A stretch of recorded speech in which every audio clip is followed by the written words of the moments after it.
고려 우왕 11년 1385년 개경 이성계 사저.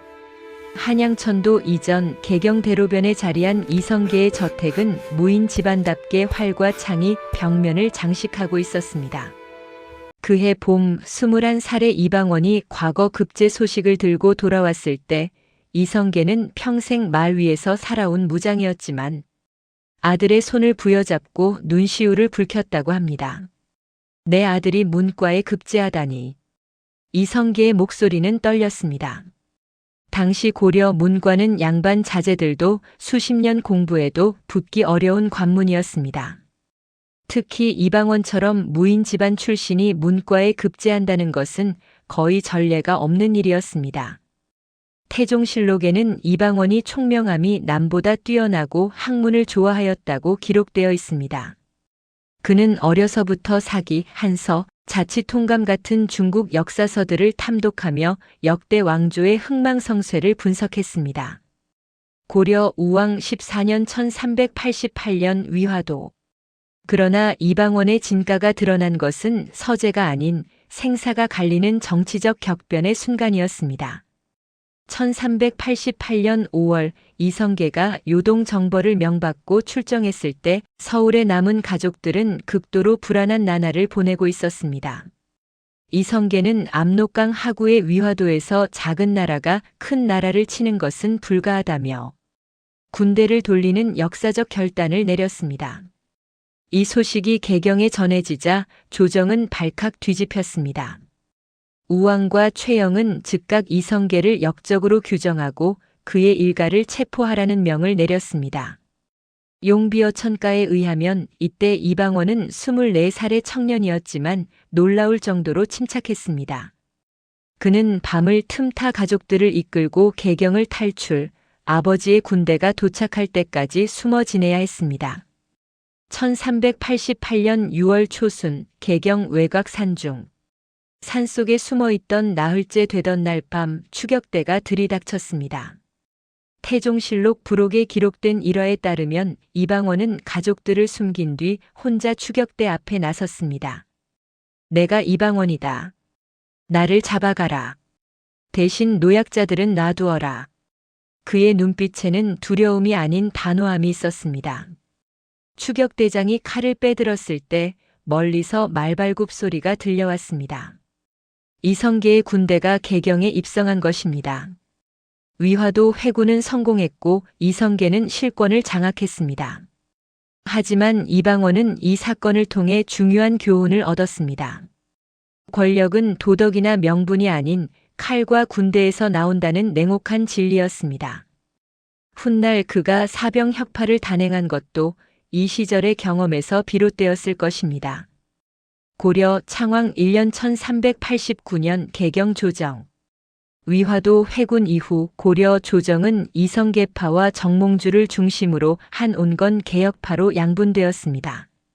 이방원은 아버지의 측근으로서 조정회의에 참석하기 시작했습니다. 고려사에 따르면 이때 이방원은 25의 나이에도 불구하고 말이 간결하고 논리가 명확하여 원로 대신들도 그의 의견에 귀를 기울였다고 합니다. 특히 토지 개혁 문제를 논의할 때 이방원은 구체적인 개혁안을 제시했습니다. 현재의 과전법은 권문 세족들이 토지를 독점하게 만듭니다. 토지를 재분배하되 공신들에게는 공정하게 나누고 백성들에게는 경작권을 보장해야 합니다. 그의 발언은 단순한 이상론이 아닌 실현 가능한 방안을 담고 있었습니다. 1390년 이성계 사저 서재. 밤늦도록 촛불을 켜고 책을 읽는 이방원의 모습은 당시 개경에서 유명했습니다. 태종실록에는 태종께서 젊었을 때 글을 읽으면 밤을 새우는 일이 많았고 특히 역사서를 좋아하셨다는 기록이 있습니다. 그가 특히 주목한 것은 중국 역대 왕조의 건국 과정이었습니다. 한나라 유방은 어떻게 항우를 이겼는가? 당나라 이세민은 어떻게 형제들을 제압하고 황제가 되었는가? 송나라 조광유는 어떻게 무혈로 정권을 잡았는가? 이방원은 이런 사례들을 꼼꼼히 분석하며 메모를 남겼습니다. 그의 서재에는 권력은 나누어지는 순간 약해진다, 군주는 혈육도 신뢰해서는 안 된다 같은 구절들이 적혀 있었다고 전해집니다. 고려 공양왕 4년 1392년 봄 역성혁명 직전 1392년 이성계는 드디어 새로운 왕조를 세우기로 결심합니다. 하지만 이성계는 여전히 고려에 대한 의리를 저버리는 것을 망설였습니다. 용비어천가에 의하면 이때 이방원은 아버지를 설득하는 장문의 글을 올렸습니다. 하늘의 뜻은 이미 고려를 떠났습니다. 백성들은 새로운 나라를 갈망하고 있습니다. 아버님께서 왕이 되시는 것은 반역이 아니라 천명을 따르는 것입니다. 정도전과 조준 같은 개혁파 신하들도 이성계를 추대했지만 가장 적극적으로 왕조 교체를 주장한 사람은 다름 아닌 이방원이었습니다. 그는 단순히 아버지를 왕으로 만들고 싶었던 것이 아닙니다. 그가 꿈꾼 것은 강력한 왕권 국가, 더 이상 신하들에게 휘둘리지 않는 나라였습니다. 1392년 7월 17일 조선 건국. 마침내 이성계는 조선의 초대 국왕 태조로 즉위했습니다. 개경 수창궁에서 거행된 즉위식에는 신구 신하들이 모두 참석했습니다. 이방원은 아버지의 곁에서 이 역사적 순간을 지켜보았습니다. 그러나 그의 표정은 밝지 않았습니다. 정도전과 조준 같은 개혁파 신하들이 태조를 에워싸고 있었고 세자 책봉 문제도 아직 결정되지 않았기 때문입니다. 태종실록에 따르면 건국 직후 이방원은 아버지에게 이렇게 말했다고 합니다. 이제 새 나라가 세워졌습니다. 하지만 진정한 왕조는 왕권이 확립될 때 완성됩니다. 이성계는 아들의 말뜻을 알아차렸지만 나라는 이제 막 세워졌다. 서두르지 말라고만 답했습니다. 1393년 조선 개국 공신 책봉. 건국 이듬해 개국 공신이 책봉되었습니다. 정도전이 1등 공신, 이방원은 2등 공신이었습니다. 태조실록에는 왕자 방언을 개국 공신에 봉하다는 간단한 기록만 남아있지만 당시 이방원의 심정은 결코 평온하지 않았을 것입니다. 왕자라는 이유로 더 높은 등급을 받을 수 없었던 것은 이해할 수 있었습니다. 하지만 정몽주 제거, 위화도 회군 이후 가족 보호, 왕조 교체, 논리 개발 등 그가 한 일들을 생각하면 자신의 공로가 제대로 인정받지 못했다는 섭섭함을 느꼈을 것입니다. 더 큰 문제는 정도전이 막강한 권력을 행사하기 시작했다는 점이었습니다. 1393년 가을 정도전의 재상 정치 추진. 정도전은 조선 경국전이라는 책을 저술하며 자신의 정치 이념을 펼쳤습니다. 그의 핵심 주장은 재상이 정치의 중심이 되어야 한다는 것이었습니다. 이는 곧 왕권을 제한하고 신권을 강화하겠다는 의미였습니다. 이방원은 이 책을 읽고 깊은 우려를 느꼈습니다. 한양 건설도 본격화되었습니다. 정도전은 신도 궁궐 조성도감의 책임자로서 한양의 설계를 주도했습니다. 궁궐의 이름부터 거리의 배치까지 모든 것이 그의 뜻대로 결정되었습니다. 이방원은 아버지가 점점 정도전에게 의존하는 모습을 보며 위기감을 느꼈습니다. 1394년 무학대사와의 대화. 무학대사는 태조 이성계의 정신적 스승이었습니다. 어느 날 이방원은 무학대사를 찾아가 자신의 고민을 털어놓았습니다. 큰 스님, 정도전이 나라를 좌지우지하고 있습니다. 이대로 가면 조선은 신하들의 나라가 될 것입니다. 무학대사는 한참을 묵묵히 듣더니 이렇게 말했다고 전해집니다. 방원이여, 그대가 걱정하는 것을 나도 안다. 하지만 권력의 길은 피로 얼룩지게 마련이다. 그대가 그 길을 걸을 준비가 되어 있는가? 이방원은 대답하지 않았습니다. 하지만 그의 눈빛은 이미 결심을 말해주고 있었습니다. 1398년 초 세자 책봉 파동. 태조 7년 1398년 정월 마침내 최악의 사태가 발생했습니다. 태조는 계비 신덕왕 후 강씨 소생의 막내 아들 의안대군 방석을 세자로 책봉했습니다. 정도전의 강력한 추천에 따른 결정이었습니다. 이방원은 경악했습니다. 태종실록에 따르면 이방원은 즉시 아버지를 찾아가 항의했습니다. 아버님, 저는 아버님을 위해 무엇을 했습니까? 정몽주를 제거한 것도 새 나라를 세우자고 주장한 것도 모두 저였습니다. 그런데 왜 공신도 아닌 어린 동생을 세자로 삼으십니까? 태조는 괴로운 표정으로 답했습니다. 방원아, 나라는 공로로 세우는 것이 아니다. 내가 한 일들을 내가 모르겠느냐마는 나라의 미래를 위해서는 어린 왕자가 필요하다. 내가 왕이 되면 태조는 말을 잇지 못했습니다. 아들의 눈빛이 너무 냉혹했기 때문입니다. 그날 밤 이방원은 자신의 사저에서 밤새 술을 마셨습니다. 태종실록 부록의 야사에 따르면 그는 취한 상태에서 이렇게 중얼거렸다고 합니다. 내가 이 나라를 위해 무엇을 했던가? 이제는 내가 나를 위해 무엇을 해야 할 때인가? 책사 이방원은 이제 권력의 정점을 향해 달려갈 준비를 마쳤습니다. 그 길 위에는 스승도 동생도 심지어 아버지의 신뢰도 없었습니다. 오직 왕권만이 그의 전부가 되어가고 있었습니다. 태풍 전야의 고요함이 한양을 뒤덮고 있었습니다. 고려 공양왕 4년 1392년 초봄 개경 정몽주의 서재. 정몽주는 당대 최고의 성리학자이자 정치가였습니다. 그의 서재에는 공자와 맹자의 가르침이 적힌 현판이 걸려 있었고 충과 의라는 글씨가 유난히 크게 쓰여 있었습니다. 고려사에 따르면 정몽주는 나라는 바뀔 수 있어도 신하의 절개는 바뀔 수 없다는 신념을 평생 지켰던 인물입니다. 이방원은 이런 정몽주를 진심으로 존경했습니다. 어린 시절부터 정몽주의 강의를 들으며 성리학을 배웠고 과거 공부를 할 때도 그의 가르침에 의지했습니다. 용비어천가의 주석에는 태종께서 젊었을 때 정몽주를 스승처럼 따랐다는 기록이 있습니다. 두 사람은 단순한 사제 관계를 넘어 고려의 미래를 함께 고민하는 동지였습니다. 1391년 여름 송악산 아래 정자에서의 대화. 역성혁명이 본격화되기 직전 이방원과 정몽주는 개경 외곽 송악산 아래 정자에서 만났습니다. 야사에 전해지는 이야기지만 이날의 대화는 두 사람의 운명을 갈라놓은 중요한 순간이었습니다.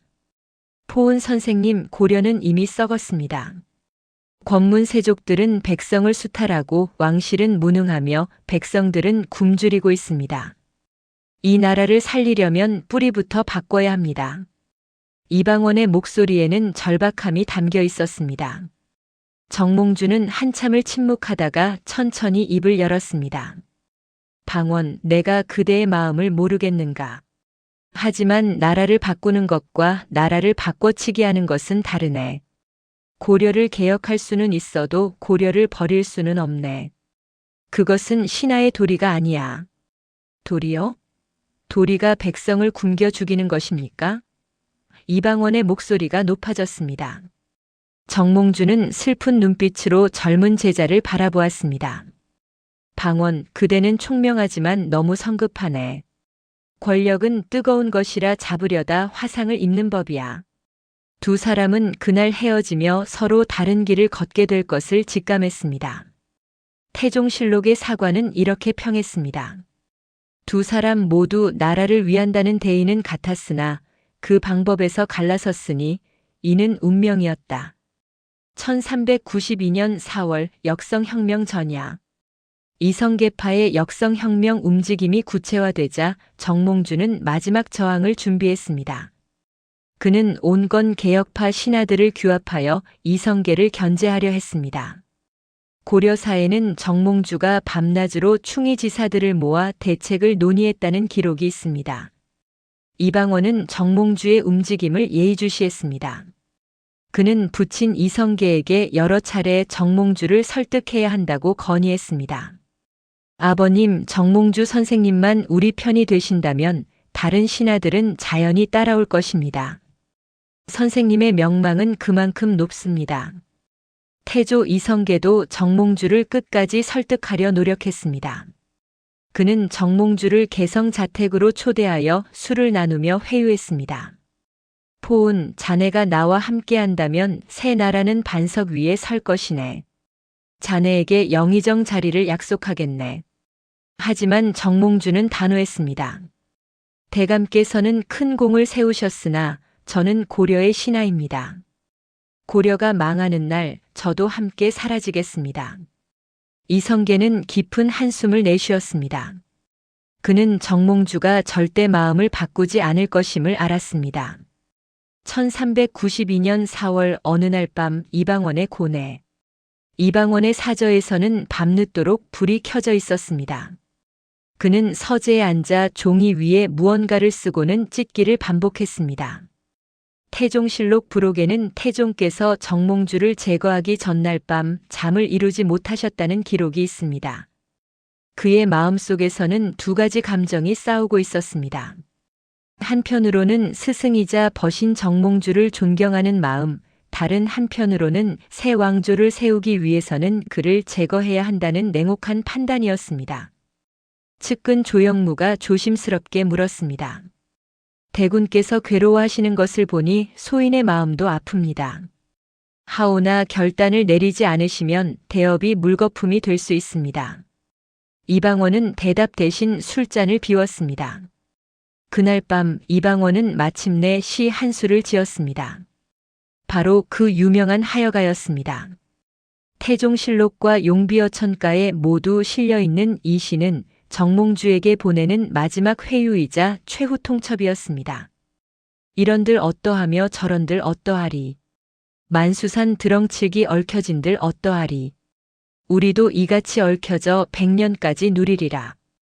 이 시의 의미는 명확했습니다. 고려든 조선이든 무슨 상관인가. 우리 함께 손잡고 새 시대를 열어가자는 간절한 호소였습니다. 이방원은 이 시를 정몽주에게 보내며 그가 마음을 바꾸기를 마지막으로 기다렸습니다. 1392년 4월 초순 정몽주의 답시. 정몽주는 이방원의 시를 받아들고 오랜 시간 묵상했습니다. 그의 제자들은 이것이 화해의 신호라며 받아들이기를 권했습니다. 선생님, 이성계 대감은 선생님을 진심으로 존경합니다. 함께 하시면 백성을 위한 개혁을 이루실 수 있습니다. 하지만 정몽주의 생각은 달랐습니다. 그는 붓을 들어 답시를 지었습니다. 바로 단심가입니다. 고려사와 태종실록에 모두 기록된 이 시는 정몽주의 불굴의 의지를 보여주는 역사적 명시가 되었습니다. 이 몸이 죽고 죽어 100번 고쳐 죽어. 백골이 진토되어 넣기라도 있고 없고. 임향한 일편단심이야 가실 줄이 있으랴. 이 시를 받아본 이방원은 오랫동안 말이 없었다고 합니다. 태종실록은 태종께서 단심가를 읽으시고 눈물을 흘리셨다고 기록합니다.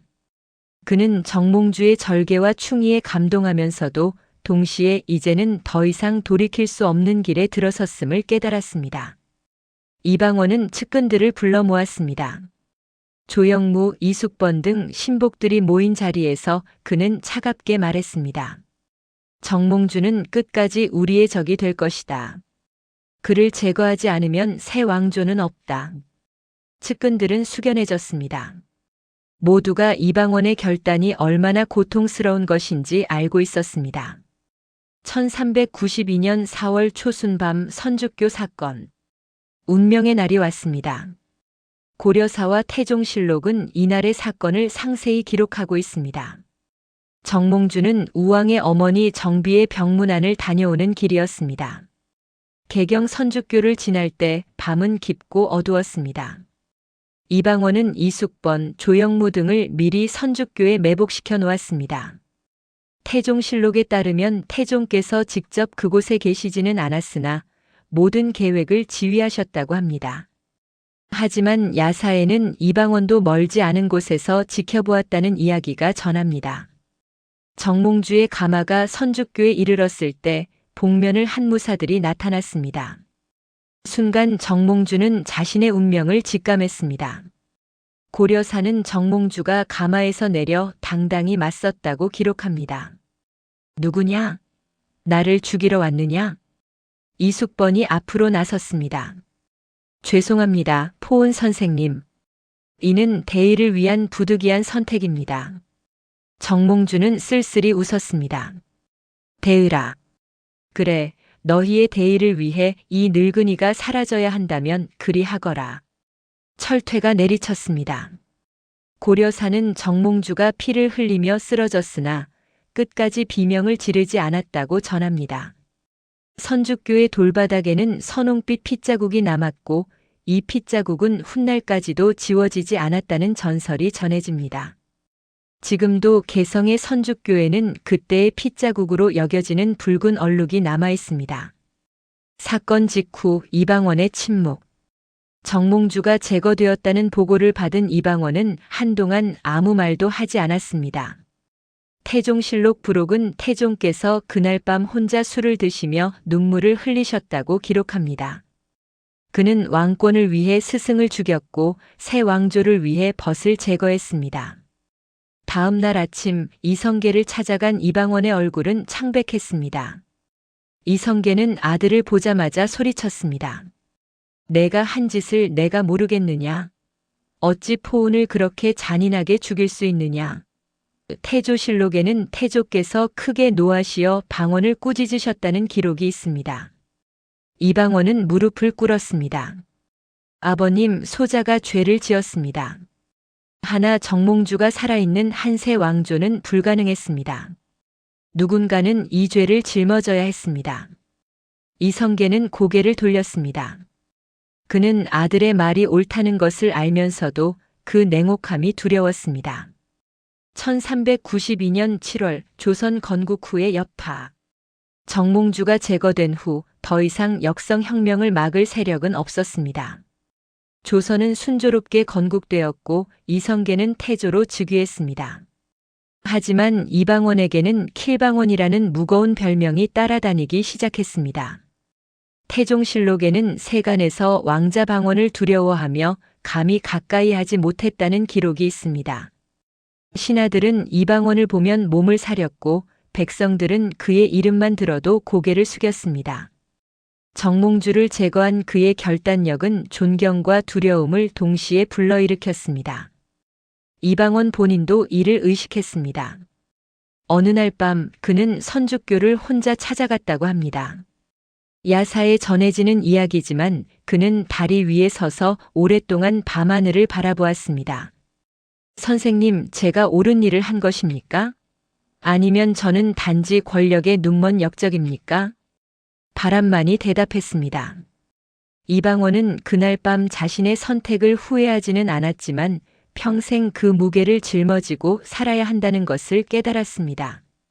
정몽주의 피는 조선 건국의 토대가 되었지만 동시에 이방원의 영혼에 지울 수 없는 상처를 남겼습니다. 정몽주를 추모하며 훗날 태종이 된 후에도 이방원은 정몽주를 기억했습니다. 태종실록은 태종께서 종종 정몽주의 충절을 칭송하셨다고 기록합니다. 그는 정몽주의 가족들을 보살펴 주었고 그의 절개를 높이 평가하는 발언을 여러 차례 했습니다. 선죽교의 핏빛 결단은 이방원에게 권력을 가져다 주었지만 동시에 평생 짊어져야 할 원죄가 되었습니다. 벗을 죽이고 얻은 왕권은 달콤했지만 그 대가는 혹독했습니다. 이방원은 이제 돌이킬 수 없는 강을 건넜고 그 앞에는 더 많은 피와 눈물이 기다리고 있었습니다. 조선 태조 7년 1398년 8월 한양 궁궐. 새 왕조 조선은 겉으로는 평온해 보였지만 내부에서는 권력을 둘러싼 암투가 격화되고 있었습니다. 태조 이성계는 건강이 악화되어 정사에 소홀했고 실권은 정도전과 남은 등 개국 공신들의 손으로 넘어가고 있었습니다. 태조실록에는 이때 정도전이 나랏일을 전단하여 왕자들도 함부로 접근하지 못하였다는 기록이 있습니다. 정도전은 계비 신덕왕후 강씨 소생의 왕자들을 지지했습니다. 특히 세자로 책봉된 방석과 그의 형 방번을 보호하며 이들을 중심으로 한 권력 구조를 만들어가고 있었습니다. 반면 이방원을 비롯한 전실 소생 왕자들은 점차 권력에서 소외되어 갔습니다. 이방원의 불만은 날로 커져갔습니다. 그는 정몽주를 제거하며 스스로를 킬방원으로 만들었고 조선 건국의 실질적 설계자였습니다. 하지만 그 공로는 제대로 인정받지 못했고 오히려 정도전에게 견제당하는 처지가 되었습니다. 태종실록은 태종께서 이 무렵 심히 분개하시어 밤마다 잠을 이루지 못하셨다고 전합니다. 1398년 8월 중순 정도전의 사병 혁파 계획. 결정적 사건이 발생했습니다. 정도전이 왕자들의 사병을 혁파하겠다는 계획을 발표한 것입니다. 명분은 왕권 강화와 국가 군사력 일원화였지만 실제 목표는 이방원을 비롯한 전실 소생 왕자들의 무력 기반을 제거하는 것이었습니다. 정도전전에 따르면 정도전은 태조에게 이렇게 상소했습니다. 전하, 왕자들이 각기 사병을 거느리는 것은 국가의 근본을 흔드는 일입니다. 모든 군사력은 조정에 귀속되어야 합니다. 태조는 정도전의 말에 일리가 있다고 판단했습니다. 하지만 그는 미처 이것이 아들들 간의 유혈 충돌을 초래할 것이라고는 예상하지 못했습니다.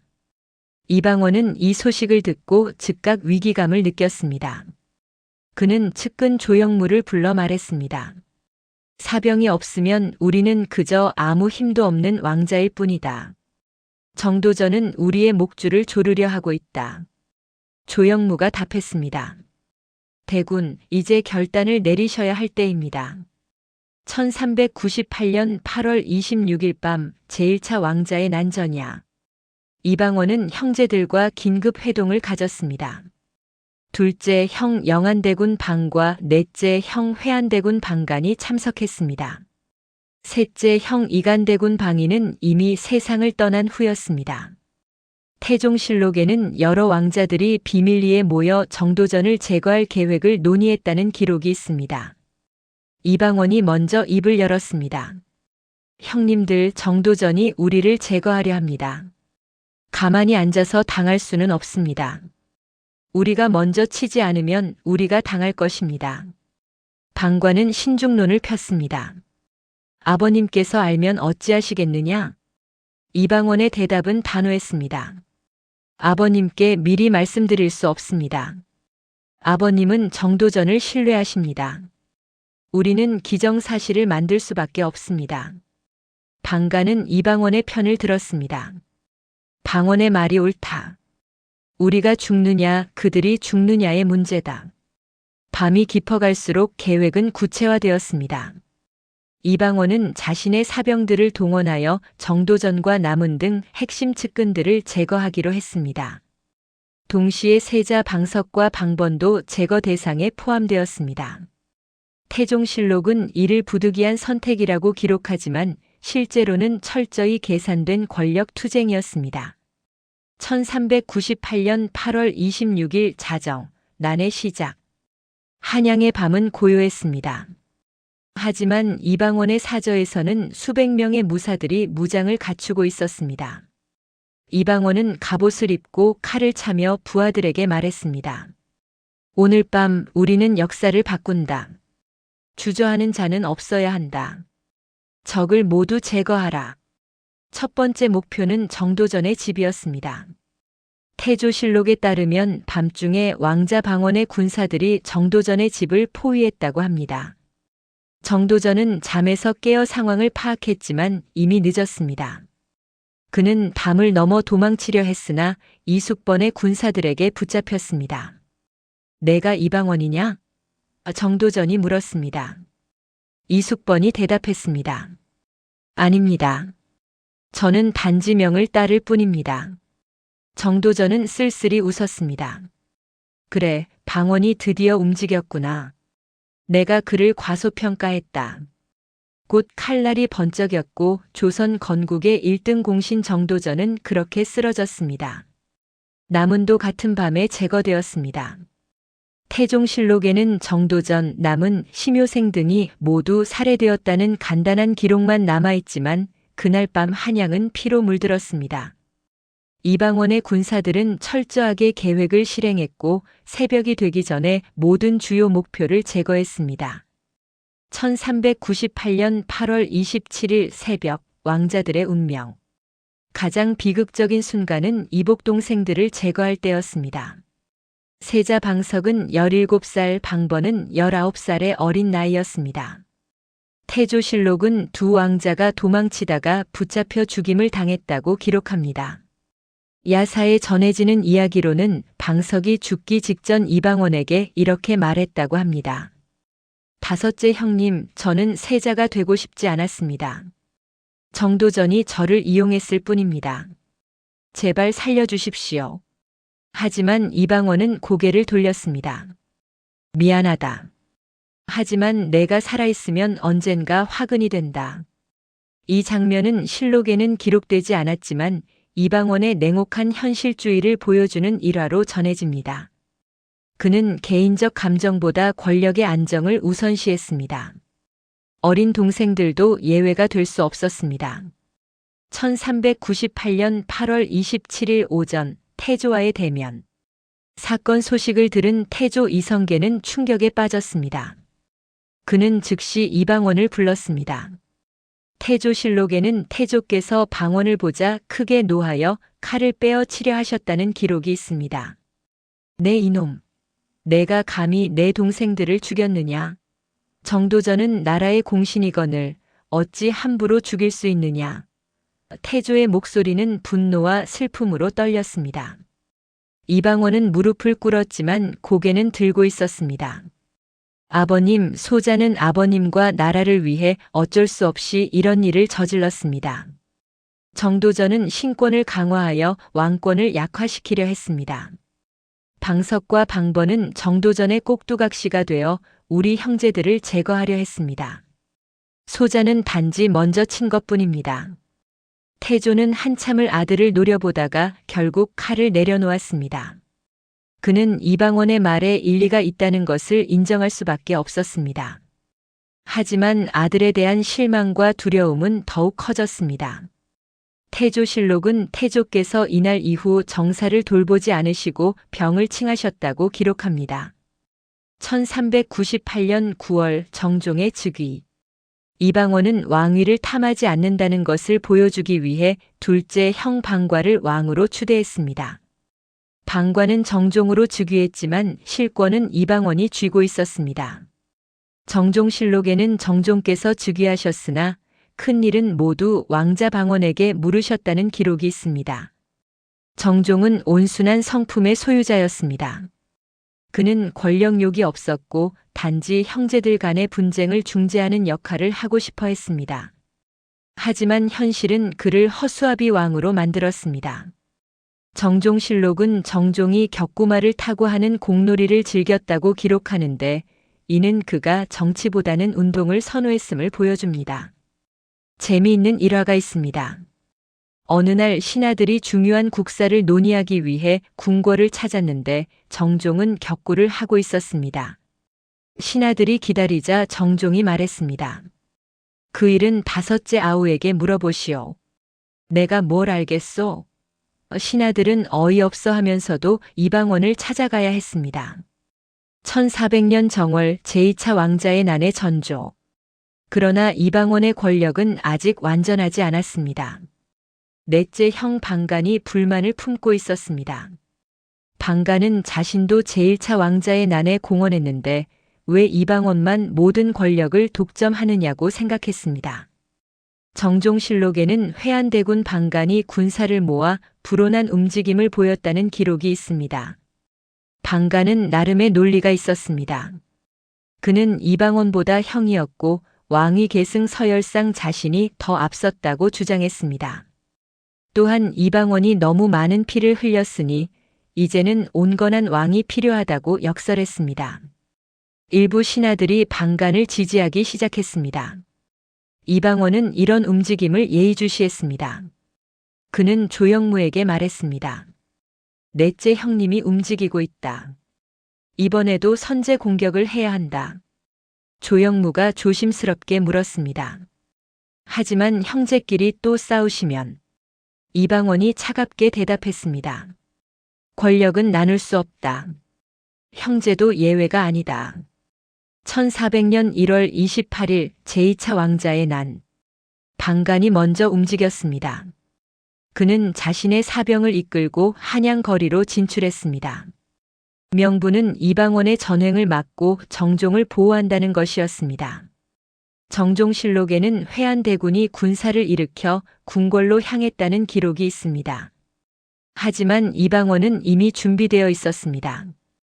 그의 군사들은 방간의 군대보다 더 많았고 더 잘 훈련되어 있었습니다. 두 형제의 군대는 한양거리에서 충돌했습니다.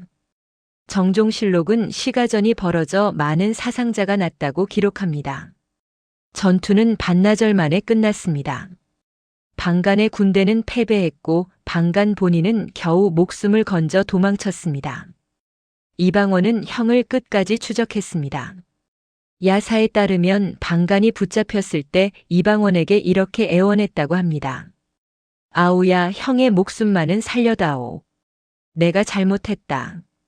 이방원은 한참을 방간을 바라보았습니다. 그리고 마침내 말했습니다. 형님, 저는 형님을 죽이고 싶지 않습니다. 하지만 다시는 권력을 탐하지 마십시오. 유배를 가셔야 합니다. 방간은 목숨을 건졌지만 토산지금의 익산으로 유배되었습니다. 정종실록은 방간을 토산에 안치하였다고 기록합니다. 1400년 2월 권력의 완성. 제2차 왕자의 난으로 이방원의 권력은 완성되었습니다. 이제 그를 견제할 세력은 아무도 없었습니다. 정종은 더욱 무력한 왕이 되었고 조정의 모든 일은 이방원의 결정을 기다렸습니다. 정종실록에는 재미있는 일화가 전합니다. 어느 날 정종이 신하들에게 말했습니다. 내가 왕이긴 한가? 아우 방원이 실제 왕 아닌가? 신하들은 대답하지 못했습니다. 정종은 쓸쓸히 웃으며 말했습니다. 좋다. 나는 그저 자리를 지키고 있을 뿐이다. 언젠가 방원이 왕이 될 것이다. 이방원은 두 번의 왕자의 난을 통해 중요한 교훈을 얻었습니다.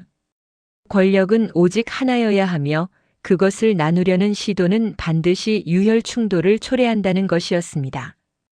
이 신념은 훗날 그가 태종이 되어 사병 혁파와 왕권 강화 정책을 추진하는 사상적 토대가 되었습니다. 숙명의 승부사 이방원은 이제 왕자를 향한 마지막 계단만을 남겨두고 있었습니다. 조선 정종 2년 1400년 11월 왕위 계승. 제2차 왕자의 난 이후 조선 조정은 모두가 알고 있는 사실을 공식화해야 할 시점에 이르렀습니다. 정종은 이방원에게 왕위를 물려주고 싶어 했습니다. 정종실록에는 정종께서 여러 차례 왕자 방원에게 왕위를 전하고자 하셨으나 방원이 사양하였다는 기록이 있습니다. 하지만 이는 형식적인 사양이었습니다. 이방원은 이미 왕이 되기 위한 모든 준비를 마쳤습니다. 그는 두 번의 왕자의 난을 통해 경쟁자들을 제거했고 조정의 실권을 완전히 장악했습니다. 이제 남은 것은 정당성을 확보하는 일뿐이었습니다. 1400년 11월 13일 드디어 이방원이 조선의 제3대 국왕으로 즉위했습니다. 묘호는 태종입니다.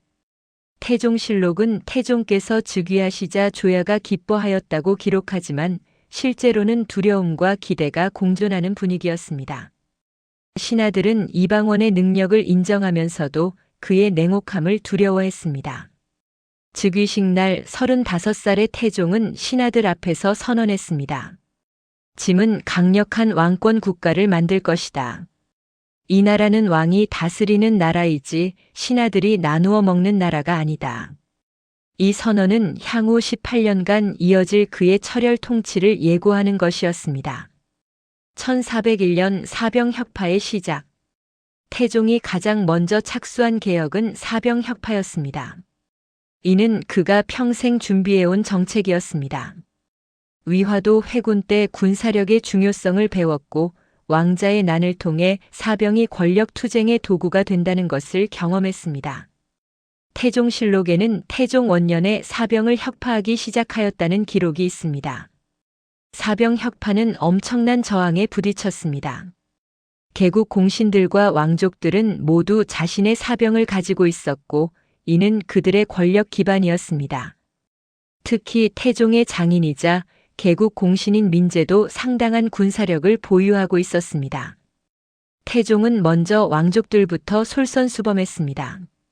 그는 자신의 사병을 모두 국가에 귀속시켰습니다. 그리고 다른 왕자들에게도 같은 조치를 명령했습니다. 태종실록은 제군, 왕자들의 사병을 혁파하여 국가 군대로 편입시켰다고 기록합니다. 다음은 공신들 차례였습니다. 태종은 조영무를 불러 말했습니다. 경은 나와 함께 2번의 난을 겪었소. 하지만 이제 사병을 내놓아야 하오. 조영무는 당황했습니다. 전하, 소신의 사병은 전하를 지키기 위한 것이옵니다. 태종이 단호하게 답했습니다. 바로 그것이 문제요. 왕을 지키는 군대는 국가의 군대뿐이어야 하오. 1402년 사병 혁파의 완성. 1402년까지 약 2년에 걸쳐 사병 혁파는 완성되었습니다. 태종실록에는 모든 공신과 종친의 사병을 혁파하고 이를 국가 군대로 재편하였다는 기록이 있습니다. 이로써 조선의 모든 군사력은 왕에게 집중되었습니다. 이 개혁의 의미는 막대했습니다. 고려 말기와 조선 초기의 혼란은 대부분 사병을 가진 권력자들의 독단에서 비롯되었습니다. 이성계도 사병으로 위화도 회군을 했고 이방원도 사병으로 왕자의 난을 일으켰습니다. 태종은 이런 역사가 반복되지 않도록 제도적 장치를 마련한 것입니다. 흥미로운 일화가 있습니다. 사병 혁파가 완료된 후 한 신하가 태종에게 물었습니다. 전하께서도 한때 사병으로 왕위에 오르셨는데 이제 사병을 없애시는 이유가 무엇이옵니까? 태종은 웃으며 답했습니다. 바로 그 때문이요. 내가 사병으로 왕이 되었기에 다른 누군가도 사병으로 왕을 위협할 수 있어. 나로서 끝내야 하오. 1400년대 초반 육조 직계제의 실시. 태종의 2번째 개혁은 육조 직계제였습니다. 고려와 조선 초기에는 의정부 최고 행정기관과 육조, 이조호 조예조병 조형조공조를 총괄했습니다. 정도전이 추진했던 재상 중심 정치가 바로 이 시스템을 강화하는 것이었습니다. 태종은 이를 완전히 뒤집었습니다. 그는 육조가 의정부를 거치지 않고 직접 왕에게 보고하도록 명령했습니다. 태종실록에는 육조로 하여금 직접 아뢰게 하고 의정부는 중대사만 관장하게 하였다는 기록이 있습니다. 이 조치의 효과는 즉각적이었습니다. 의정부의 권한은 급격히 약화되었고 영의정을 비롯한 재상들의 영향력이 줄어들었습니다. 반면 왕은 국가의 모든 일을 직접 파악하고 결정할 수 있게 되었습니다. 신하들은 더 이상 의정부만 장악하면 권력을 휘두를 수 없게 되었습니다. 한올로 대신이 항의했습니다. 전하, 이는 너무 큰 변화이옵니다. 왕께서 모든 일을 직접 처리하시면 과로하실 것이옵니다. 태종은 단호했습니다. 짐이 과로하는 것은 문제가 아니오. 신하들이 권력을 독점하는 것이 문제요. 짐은 일하다 죽어도 좋소. 실제로 태종은 매일 새벽부터 밤늦게까지 일했습니다. 태종실록에는 태종께서 밤늦게까지 정사를 보시어 신하들이 염려하였다는 기록이 여러 차례 나옵니다. 그는 육조의 모든 보고서를 직접 읽고 중요한 사안은 즉시 결재했습니다. 1406년 가장 고통스러운 결단 외척 숙청. 태종의 개혁 중 가장 충격적이고 고통스러운 것은 외척 숙청이었습니다.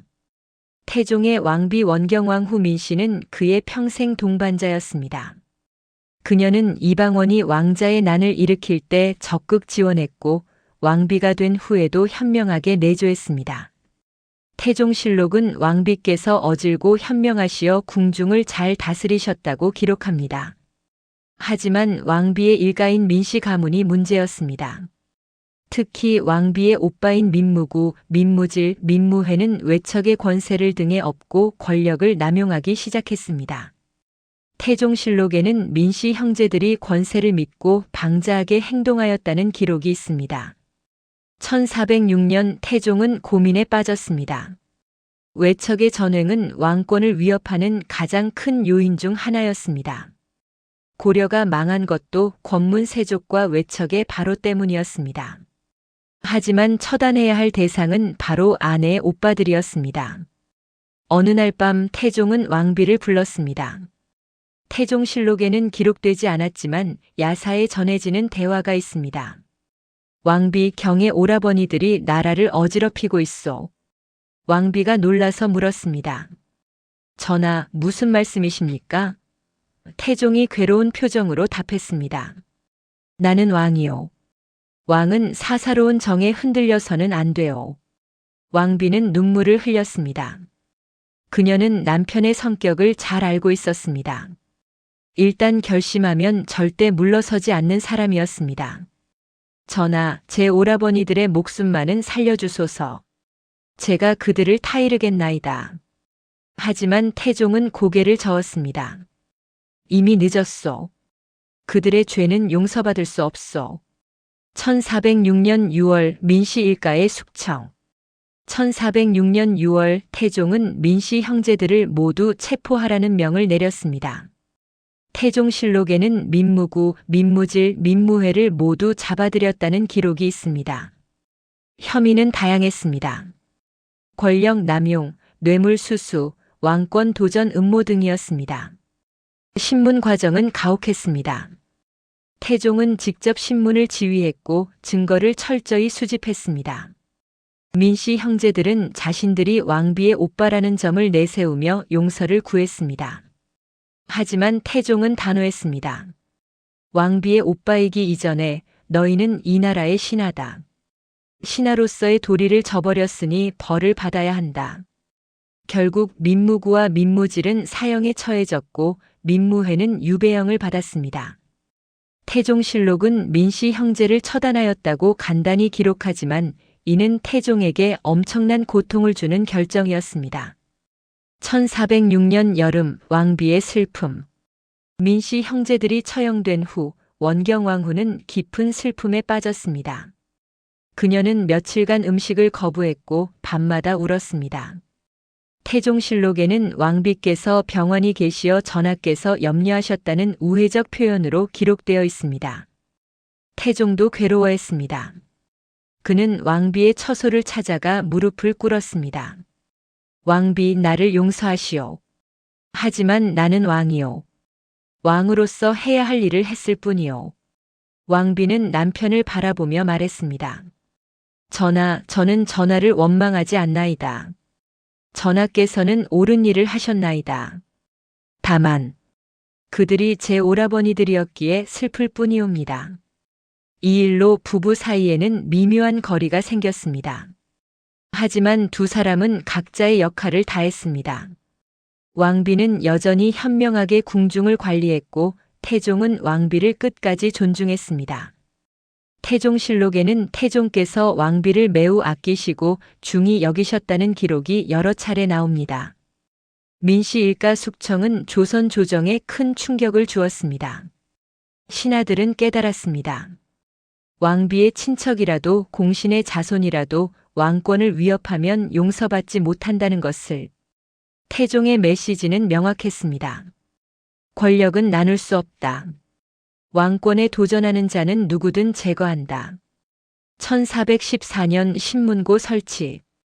태종은 냉혹한 개혁가였지만 동시에 백성을 위하는 군주이기도 했습니다. 1414년 그는 신문고를 설치했습니다. 태종실록에는 경복궁 문 밖에 북을 달아 백성들이 억울한 일을 직접 앓을 수 있게 하였다는 기록이 있습니다.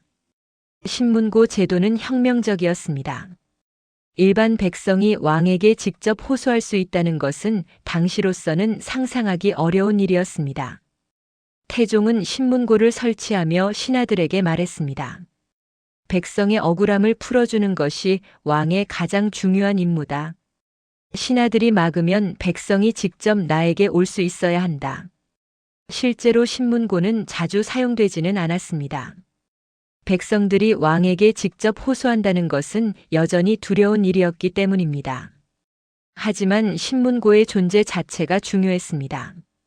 그것은 왕이 백성의 편이라는 상징이었고 관리들이 함부로 권력을 남용할 수 없다는 경고였습니다.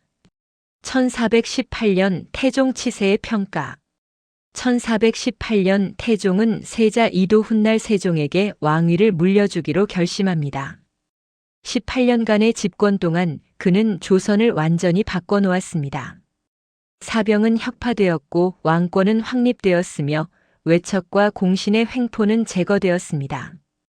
태종실록의 사관은 이렇게 평가했습니다. 태종께서는 강하고 결단력이 있으셨다. 때로는 지나치게 가혹하셨으나 이는 모두 나라를 위한 것이었다. 태종의 개혁이 없었다면 조선은 또다시 권신들의 놀이터가 되었을 것이다. 태종 본인도 자신의 치세를 되돌아보았습니다. 어느 날 측근에게 이렇게 말했다고 전해집니다. 나는 많은 사람을 죽였고 많은 피를 흘렸다. 후세가 나를 폭군이라 부를지도 모른다. 하지만 나는 후회하지 않는다. 강한 왕권이 없으면 나라는 무너진다. 나는 그것을 막았을 뿐이다. 철혈 군주 태종은 이제 자신이 다듬은 칼을 아들에게 물려줄 준비를 하고 있었습니다. 조선 태종 17년 1417년 세자 책봉의 고민. 태종 이방원은 환갑을 앞둔 나이에 접어들며 왕위 승계 문제를 심각하게 고민하기 시작했습니다.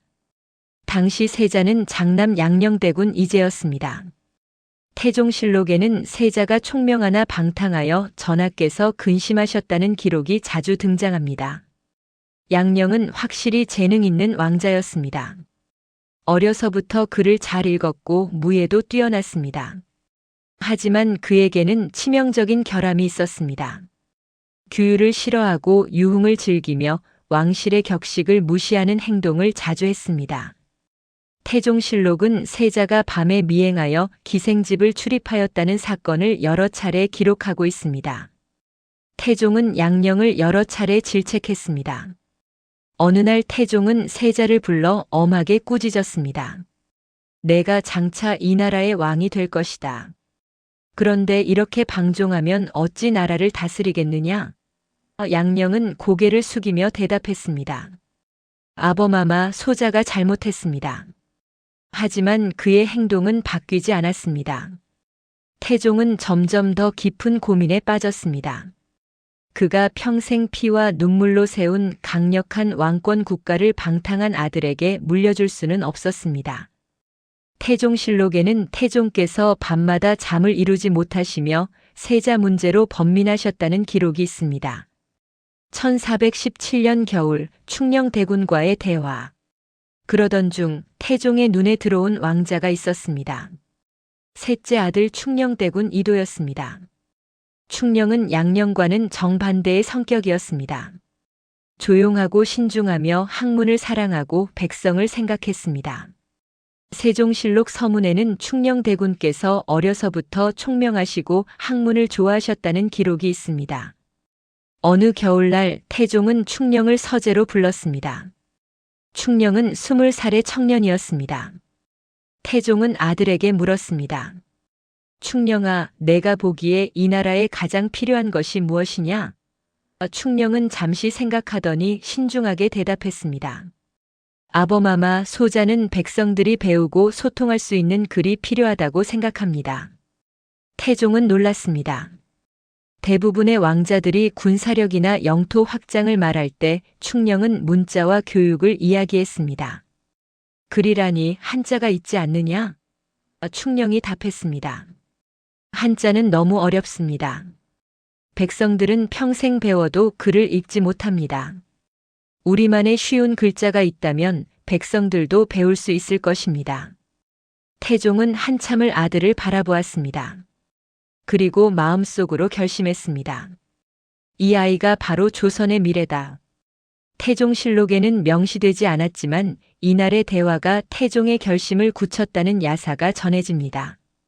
1418년 4월 양녕대군 폐세자. 1418년 봄 태종은 마침내 결단을 내렸습니다. 양녕대군을 폐세자하기로 한 것입니다. 이는 엄청난 결정이었습니다. 조선 건국 이래 처음으로 세자를 폐위하는 일이었고 유교 전통에서 장자계승은 매우 중요한 원칙이었습니다. 태종실록에는 양녕대군을 폐하고 충녕대군을 세자로 삼았다는 기록이 있습니다. 조정은 발칵 뒤집혔습니다. 많은 신하들이 반대했습니다. 전하, 장자계승은 천하의 대법이옵니다. 세자를 패하시면 종법이 무너지옵니다.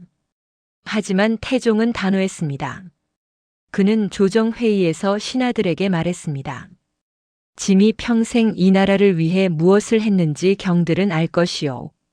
나는 왕권을 확립하고 제도를 정비하고 백성을 보살폈소. 이 모든 것이 무너지는 것을 볼 수는 없소. 양령은 좋은 아들이지만 왕이 될 수는 없소. 흥미로운 일화가 있습니다. 양령이 폐세자 되었다는 소식을 듣고 태종을 찾아왔을 때의 이야기입니다. 양령은 울지도 않고 화내지도 않았습니다. 오히려 태종에게 절을 하며 말했습니다. 아범아마, 소자는 본래 왕이 될 그릇이 아니었습니다. 충령이 훨씬 더 훌륭한 왕이 될 것입니다. 태종은 아들의 의연함에 감동했습니다. 야사에 따르면 태종이 양령에게 물었다고 합니다. 내가 일부러 방탕하게 군 것이냐? 충령에게 자리를 양보하기 위해? 양령은 애매하게 웃었다고 합니다. 이 일화는 양령의 형제애를 보여주는 아름다운 이야기로 전해집니다. 1418년 8월 세종의 즉위. 1418년 8월 8일 충녕대군이 조선의 제4대 국왕으로 즉위했습니다. 바로 세종대왕입니다. 세종실록은 세종께서 즉위하시니 나이 22살이셨다고 기록합니다. 태종은 상왕이 되어 물러났지만 실제로는 계속 권력을 유지했습니다. 즉위식이 끝난 후 태종은 세종을 따로 불렀습니다. 두 사람만의 대화였습니다. 세종실록에는 기록되지 않았지만 야사에는 이런 대화가 전해집니다. 충령아, 아니 전하. 내가 왕위를 물려준 이유를 아느냐? 아범아마, 소자가 부족하옵니다만. 아니다. 너는 부족하지 않다. 오히려 나보다 더 훌륭한 왕이 될 것이다. 나는 칼로 이 나라를 세웠지만 너는 덕으로 이 나라를 완성할 것이다. 태종의 눈에는 눈물이 맺혔습니다. 그는 평생 피로 얼룩진 길을 걸어왔지만 아들은 다른 길을 걷기를 바랐습니다. 하지만 명심하여라. 왕권은 절대 양보해서는 안 된다. 내가 남은 생을 바쳐 그 길을 닦아주마. 1418년-1422년 이원 집권 체제. 세종이 즉위한 후에도 태종은 실질적인 권력자로 남았습니다. 이는 조선 역사상 독특한 이원 집권 체제였습니다. 세종실록에는 상왕께서 군사와 인사를 총괄하셨다는 기록이 자주 등장합니다. 신하들은 혼란스러워했습니다. 어떤 일은 세종에게 보고해야 하고 어떤 일은 태종에게 보고해야 했습니다. 특히 중요한 인사와 군사 문제는 반드시 태종의 재가를 받아야 했습니다. 세종실록에는 신하들이 상왕과 금상세종 사이를 왕래하며 정사를 처리하였다는 기록이 있습니다. 어느 날 한 신하가 세종에게 상소를 올렸습니다. 전하, 이제 전하께서 친히 정사를 보셔야 하옵니다. 두 분의 왕이 계시니 나라의 기강이 서지 않사옵니다. 세종은 난처한 표정을 지었습니다. 그는 아버지를 존경했고 아버지의 경륜이 필요하다는 것을 알고 있었습니다. 태종도 이런 상황을 알고 있었습니다. 하지만 그에게는 명확한 목적이 있었습니다. 세종의 왕권을 위협하는 마지막 세력들을 완전히 제거하는 것이었습니다. 태종실록은 태종께서 세종을 위하여 권신들을 제거하셨다고 기록합니다. 1421년 박습의 옥사. 1421년 태종은 세종의 장인인 시몬을 제거하기로 결심했습니다. 시몬은 세종의 왕비 소헌 왕후의 아버지였습니다.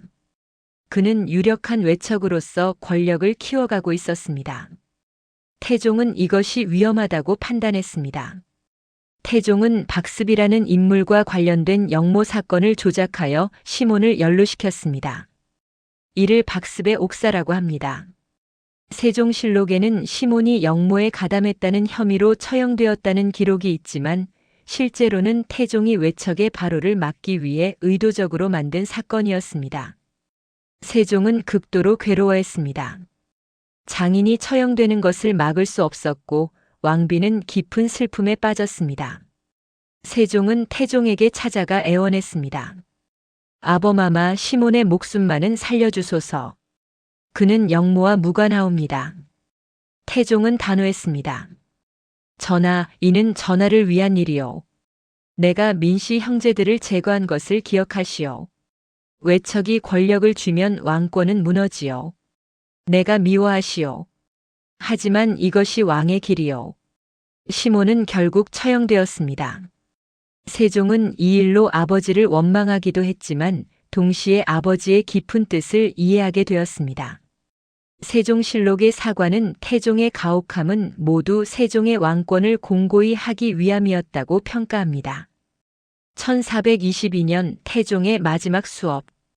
1422년 태종은 건강이 크게 악화되었습니다.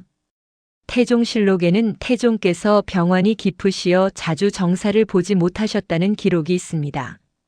태종은 자신의 시간이 얼마 남지 않았음을 직감했습니다. 그는 세종을 곁에 불러 마지막 가르침을 주었습니다. 이 대화는 세종실록에 일부 기록되어 있습니다.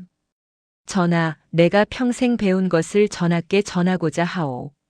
첫째, 왕권은 절대로 나누어서는 안 되오. 신하들이 권력을 나누자고 하면 단호히 거절하시오. 알겠사옵니다, 아범아마. 둘째, 백성을 사랑하되 나약해서는 안 되오. 백성을 위한 가혹함도 있는 법이요.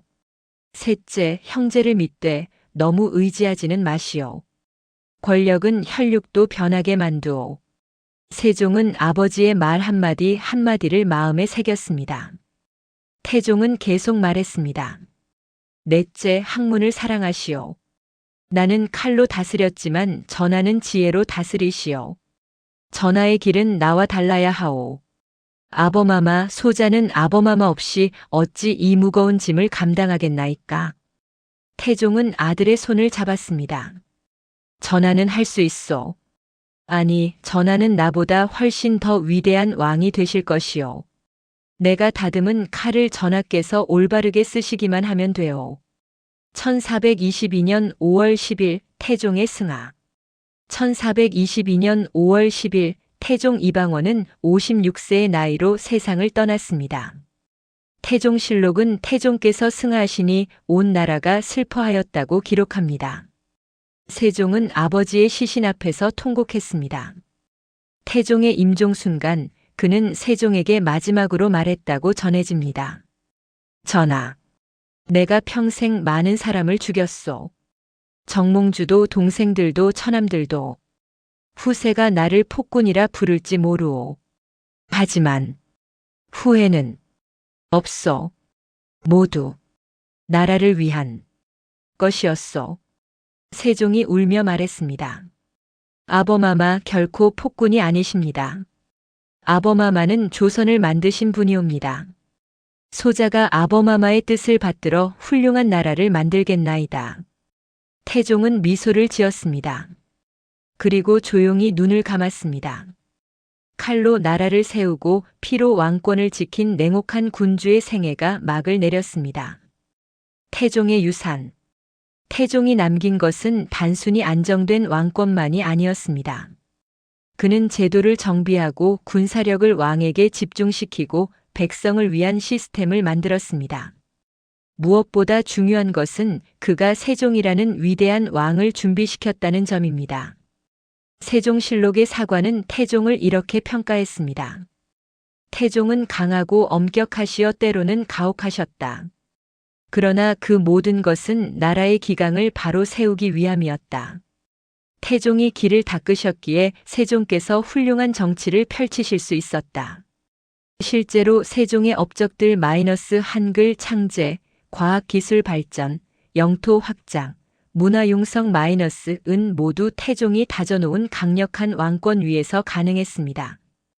태종이 사병을 혁파하지 않았다면, 외척을 제거하지 않았다면, 왕권을 확립하지 않았다면 세종은 정치 투쟁에 휘말려 위대한 업적을 남길 수 없었을 것입니다. 에필로그 냉철한 군주의 진실. 태종 이방원은 역사상 가장 논쟁적인 군주 중 한 명입니다. 그는 스승을 죽였고 동생들을 제거했으며 처남들을 처형했습니다. 그는 킬방원이라는 별명을 얻었고 후세에는 냉혹한 폭군으로 기억될 수도 있었습니다. 하지만 태종은 단순한 권력욕에 휘둘린 폭군이 아니었습니다. 그는 명확한 신념을 가지고 있었습니다. 강력한 왕권 없이는 나라가 안정될 수 없다. 이 신념을 실현하기 위해 그는 모든 것을 희생했습니다. 개인적 감정도, 가족의 정도, 심지어 자신의 영혼까지도. 그 결과 조선은 안정된 왕권 국가가 되었고 세종대왕이라는 역사상 가장 위대한 군주를 배출할 수 있었습니다. 태종은 자신이 흘린 피로 조선의 황금기를 준비한 것입니다. 태종의 묘소인 헐릉은 서울 서초구에 있습니다. 그곳은 조용하고 평화롭습니다. 600년의 세월이 흘렀지만 그곳에 서면 여전히 냉철했지만 고독했던 한 군주의 숨결을 느낄 수 있습니다. 태종 이방원. 그는 칼로 나라를 세웠지만 마음으로는 평화를 꿈꾸었던 비극적 영웅이었습니다. 그의 생애는 권력의 무게와 왕의 고독을, 그리고 한 사람이 역사를 바꿀 수 있다는 진실을 증명합니다. 그의 이야기는 끝났지만 그가 세운 나라 조선은 500년을 이어갔고 그의 아들 세종은 한글을 만들어 오늘날까지 우리가 이 글을 읽을 수 있게 했습니다. 이것이 바로 태종 이방원의 진정한 유산입니다.